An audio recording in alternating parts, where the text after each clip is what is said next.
Hello everybody, today we are looking at this PM model SIAT 223 Flamingo in 1/48 scale. I did an unboxing of this not that long ago, which should be linked up above if I remember to do it, which doesn't speak the most positive terms for the look of this kit as it comes out of the box, and I don't want to give away too many spoilers, but there's a reason why it's about £6. But I bought this because of its cheap price. I wanted to see what it was like and see if it could make a good model, and well, now we're going to find out. If you've not seen one of my build videos before, then it won't be a shot of me gluing every single piece and talking about every single piece to every single piece. It's more of a general overview. If there is anything that you see that you want me to comment on, then just drop a question, preferably with a timestamp, in the comments below. And don't forget to like, subscribe, and hit the notification bell if you are that way inclined. Right, with that stuff out of the way, let's get on and see what we've got. According to ScaleMates, this is originally a PM model tool, which is rare for them. Usually they put somebody else's crap in a box, but no, this is their own crap in a box. 1986 is when it was first released. 24 parts according to the instructions and me counting them. 3 decal schemes, although scheme 1 actually has 3 different registrations that you can use, so strictly speaking I suppose you could say 5 schemes if you wanted, maybe. And recommended retail price $6.99. That's just an approximation, you can definitely get it for less. So, oddly, I'm actually going to start with priming. That's right, priming. I usually prime downstairs with the window open, but this time there's only a little bit, and I've got this Tamiya extra fine grey surface primer, whatever it's called, and I'm just spraying the one-piece interior as well as the insides of the fuselage before moving on to this Insignia red from Hataka. This is Hataka Blue Line, so it is formulated for brush. You can airbrush it, but this model, quite frankly, doesn't deserve it. I contemplated trying to do a more detailed interior and improving upon the incredibly basic one-piece interior that you can see me painting here, and I didn't think it was really worth it, so I didn't. Maybe I will in future, but for now I wanted to see what you get from the box. So the grey primer is the main interior colour, and then this red is being used for the seats. We then have model colour black to pick out the bits which need to be black, including these dual instrument flight sticks, control columns, things what make the plane move. And that is pretty much it for the interior, just the 2 control columns and the moulded piece. So the entire lot can now be glued to one side of the fuselage in preparation for the next step, which in my case will be the main wings. They come in 2 halves, top and bottom, port and starboard, so 4 pieces in total. And then I'm moving on to the engine. This is not quite, so the engine is, the front piece and the propeller blades. I'm not quite following the instructions because of the matter of weight. This is of course a tricycle undercarriaged aircraft, and I do have a thing about making sure they actually sit on their nose. It just bugs me if they don't. So I'm trying to assemble as much as physically possible so that I can ascertain how much weight is needed. Naturally, the instructions do not give an indication of what amount of weight that might take. The nose step here, the propeller assembly, can be made to move, as I'm doing here, so just be very careful with your glue.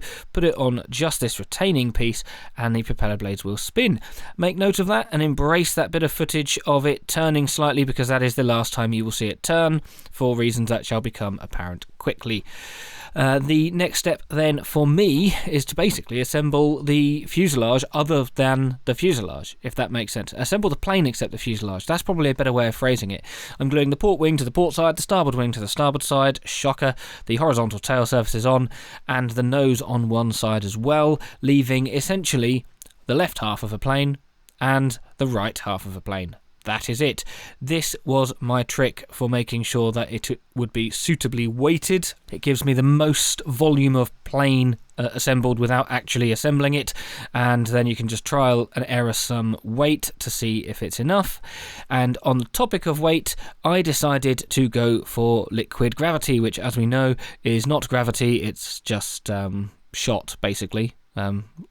and it's not liquid, it's solid. But anyway, the Deluxe Materials liquid gravity that is neither a liquid nor a force was glued in place, and it was during this gluing in place process that I seized the propeller blades up.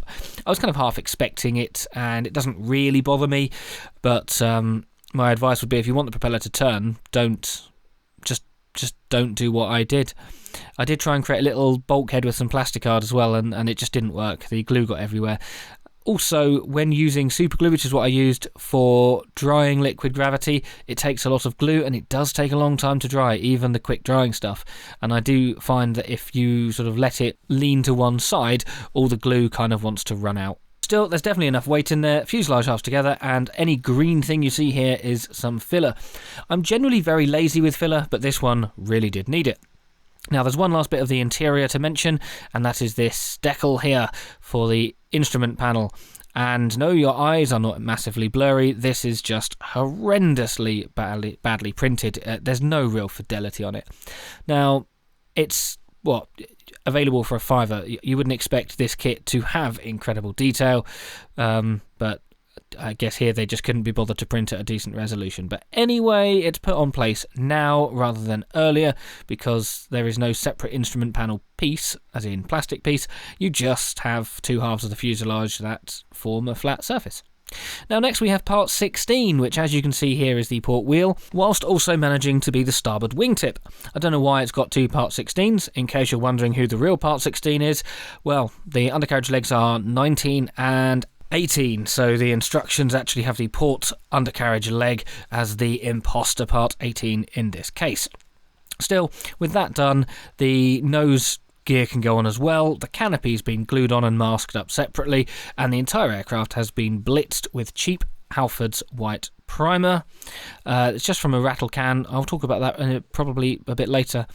And then we have the model colour from Vallejo, glossy white, just thinned down with some airbrush thinner and sprayed all over. Once again, I've gone for a build which involves me spraying one colour over itself, which makes for absolutely riveting content. Look at this, beautiful. You can really, you wouldn't be able to tell, but I am genuinely airbrushing it. It looks like I'm just faking it, but no, this is genuine white on white action. Look at that, enjoyable. Anyway, the white is absolutely fine. I have no problems with these Vallejo paints. Once they're thin to about the right sort of ratio, which I generally eyeball, they go on without an issue.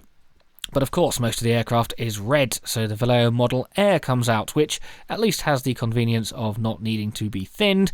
It has the inconvenience of being just a bit faint, a bit lacking in pigment deficient. It's got some sort of blood deficiency maybe, I don't know. Anyway, it's sprayed through my usual Fender airbrush, which is a 0.3 nozzle. I do find that this red just makes for a bit of a messy time. It likes to spit everywhere, partly because the airbrush needs cleaning and I'm very lazy, and partly just this paint. I don't know why, it's always red. Always red. I always have to give the airbrush a thorough cleaning afterwards. Anyway, I'm not going for any sort of detail technique. This is just about coverage, and here we have the end result. And I'd like to say that despite the fact that the airbrush was dirty, that I did an amazing job anyway, because I'm a professional, and of course I would be talking out of my exhaust pipe. No, this did not go well, and when the tape was removed, I'm left with red smudges, a little bit of bleed in various places, and of course, because it's a white aircraft, or white and red aircraft, it is about as inconvenient as it can be. Worse than that, the Halford's primer. You can see here just about the white paint has come off. Now the plastic underneath is white, which makes it look a little bit okay. However, this is a problem with this Halford's primer. I used to use it quite a lot, and now they must have changed the formula, because every time I spray it, it likes to just remove itself. So it took a little bit of tidying up with both the paintbrush and the airbrush to get the white and the red back to where I felt they should be, ready for glossing, which is what I have done off camera, and now the decals. I opted for the German scheme because it was the slightly more colourful variation of red and white. So you have the German flags with the black and gold as part of the decal, and the red is of course the it's clear, so it's based on the colour of the aircraft itself.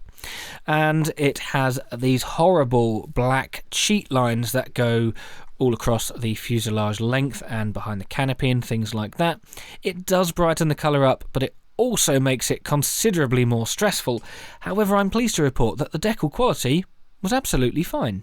In an ideal world, you would have a better way of measuring where to put the tape between the white and the black, because the white and the red, because the black is the divide. It does need to be perfect to fit in correctly. I don't think it did. I think I misjudged it a little bit, but I was trying to base it on photos of the real thing, which looks different to the where the line is on the instructions, because of course it does. Why would it make sense?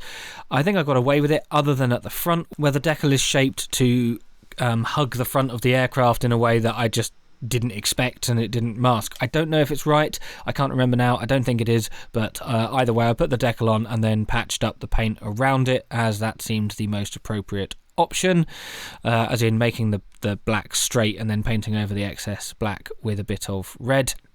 Also, I didn't mention that I painted an anti-glare panel on, but I, as you can see, clearly painted an anti-glare panel on as well, just the same way as everything else, masking it with a bit of a layer of black. And then with so few pieces, there's actually, I think, more decals than there are parts of plastic on this model by a little bit. The actual construction side of things is more or less done. So the tape can come off the canopy, and I was hoping it would reveal this absolute pristine line, but no, of course, I messed that up slightly as well, so I had to go back with a paintbrush and tidy that up. Again, I'm going to blame the primer, because I think it genuinely was pulling the paint off. It's such an inconvenience. And then just some silver for the undercarriage legs and the front of the propeller blades, which you can see I've already painted, and black for the tyres and all the usual stuff that you would expect to finalise the model. And then we have it sort of complete. So it's at this stage of the construction... It's at this stage of the build that you can clearly see I did put enough weight in. In fact, surprise, surprise, I put too much in because my paranoia got the better of me and probably wasted far too much liquid gravity as a result. But the model is not finished. What I did was put it on the turntable now and get this footage in case the next step went horribly wrong. I thought, well, at least I've got some footage of it before it was ruined, but I would not hide my mistakes from you, humble audience. No, of course, I would always admit when I balled something up, and I was fully prepared that this next step would.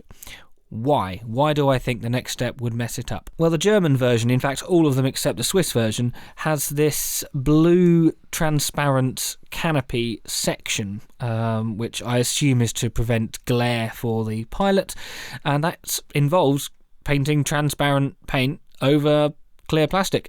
And I don't like that. I don't like that at all. That doesn't feel like something I'm happy with. But hey, I bought this Vallejo transparent blue, and that is what I did. I did this wrong. Straight up, I know what I should have done, and I knew I should have done it right from the beginning, but I didn't go back and correct.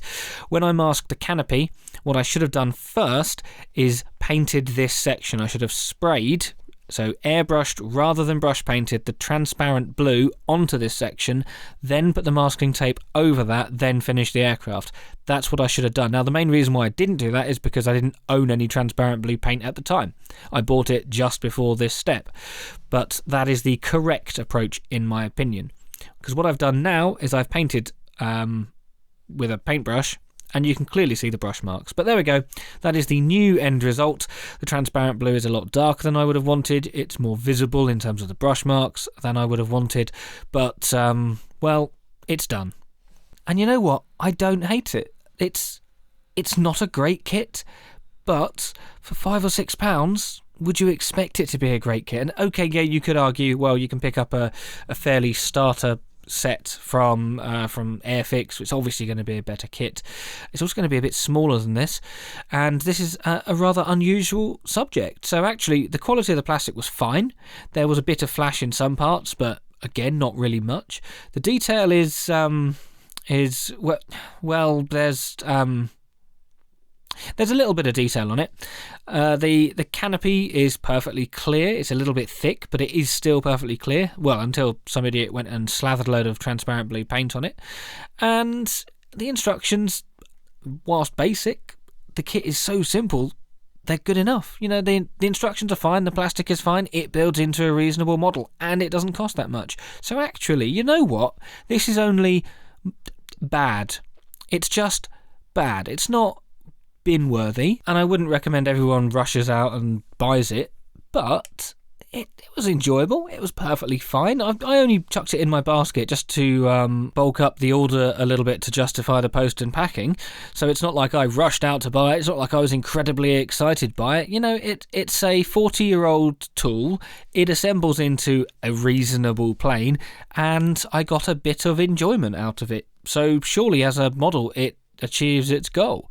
Although, of course, for £6 you could buy half of a 1/72 Airfix kit, and do you get twice as much enjoyment from that? I would say yes. But let's say you're new to airbrushing, you don't want to ruin a decent Airfix kit, and you see one of these for £3 or £4 in a shop, or see it second hand or whatever. Yeah, pick one up. Just use it as a little test bed, use it for practicing. It's not too bad. Once you get a decent coat of primer on the plastic, then you can do anything paint-wise for it. And I am genuinely tempted to pick up another one for the sole purpose of actually detailing it. Do I think I will? No. I would like to. Do I think I actually will? No, because I could just make a 1/48 chipmunk, or a tiger moth, or another tiger moth, or maybe more tiger moths. So yeah, there's always going to be a better option. However, this is an interesting little aircraft, and it's something a bit different. So there we go. Let me know if you've made this, if you intend to make it, or if thanks to this video you are now going to avoid it. In any event, it would just be nice to know your thoughts. And don't forget, subscribe if you haven't already. There will be a few backlog videos due out very soon, because during the summer and autumn last year I churned out quite a lot of models and didn't have the time to make videos, so there will be a few belated builds hitting the channel soon.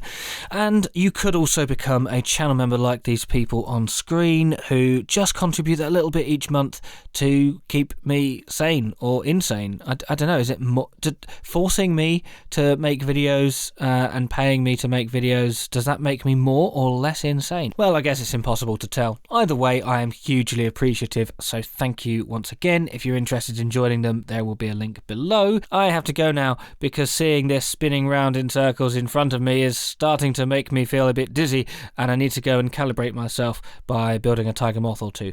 Goodbye.